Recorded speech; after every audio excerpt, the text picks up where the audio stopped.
Hi hello నమస్తే welcome to my channel Telugu సందడి. ఈరోజు ఎపిసోడ్లో భాగంగా ఉసిరికాయలను ఎలా ఊరబెట్టాలో చూద్దాము.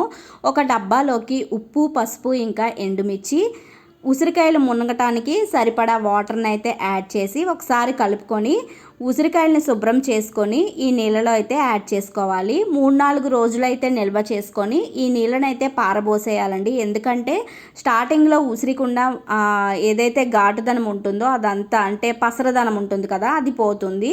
నెక్స్ట్ ఉసిరికాయలను శుభ్రం చేసుకొని మచ్చలు ఏమైనా ఉంటే అక్కడ కట్ చేసేసి మళ్ళీ అదే ఉసిరికాయల్లోకి తగినంత ఉప్పు, పసుపు, ఎండుమిర్చి ఇంకా ఒక క్లాత్లో చుట్టి మెంతులను అయితే యాడ్ చేసుకోవాలండి. దీని ద్వారా మరింత మంచి టేస్ట్ అయితే వస్తుందండి ఉసిరికాయలకి. డైరెక్ట్గా వేయకుండా క్లాత్లో కట్ అయితే వేయండి మెంతుల్ని. సో వీటిని మనకి ఊరేంత వరకు ఊరబెట్టుకోవటమే ఈ నీళ్ళలో.